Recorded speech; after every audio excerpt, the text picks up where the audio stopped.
बिस्मिल्लाहिर्रहमानिर्रहीम।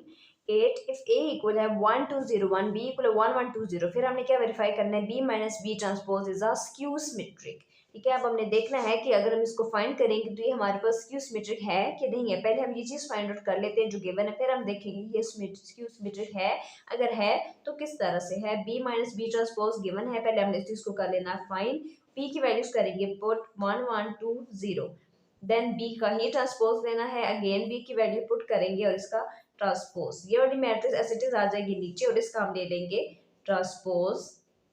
ट्रांसपोज लेना है, रोज को कॉलम में कन्वर्ट करना है। ये हमारे पास रो है 1 1, इसको कॉलम के फॉर्म में लिख देंगे। ये भी रो है, इसको भी हम कॉलम के फॉर्म में लिख लेंगे। आगे इसका ट्रांसपोज। अब हमने क्या करना है, दोनों को -1 -1 1 -2 2 -1 0 -0।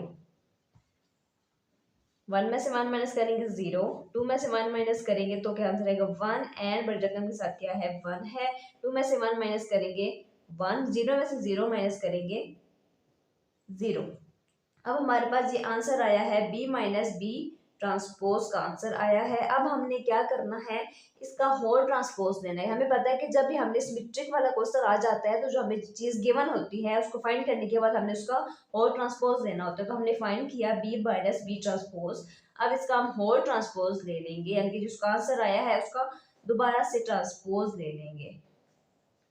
अगेन ट्रांसपोज हम इसका लेंगे, तो ये रो को कॉलम में लिख देंगे, 0 है -1 आ जाएगा नीचे। ये भी रो है ना, इसको कॉलम में लिख देंगे 1 है 0। ये इसका आ गया whole transpose, B minus B transpose का होल ट्रांसपोज। अब स्क्यू सिमेट्रिक दिया हुआ है। स्क्यू का मतलब क्या है कि अभी हमने क्या करना है, इस वैल्यू को माइनस के साथ मल्टीप्लाई करना है। अब माइनस की हमने एडिशन करनी है, बी माइनस बी ट्रांसपोज का होल ट्रांसपोज को हमने माइनस के साथ करना है मल्टीप्लाई। बाहर आ जाएगा माइनस, अंदर ये वाली वैल्यू आ जाएगी 0 1 -1 एंड 0।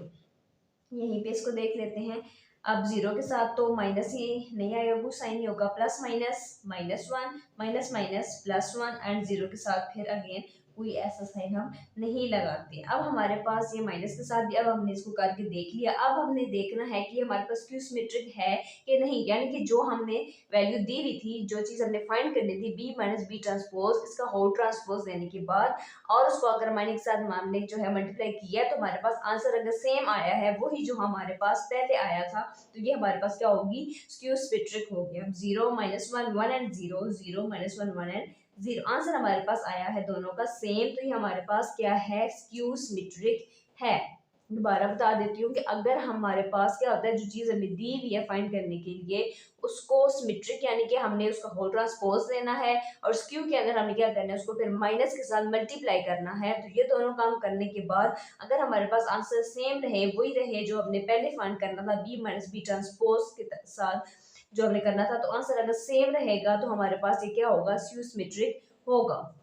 हमने पहले फाइंड किया था बी माइनस बी ट्रांसपोज, उसका आंसर ये आया है। फिर अगेन ट्रांसपोज और माइनस से मल्टीप्लाई करने के बाद भी आंसर हमारे पास वही आया है, तो ये हमारे पास क्या है, स्क्यू सिमेट्रिक है। तो हम लिख लेंगे हेंस प्रूव्ड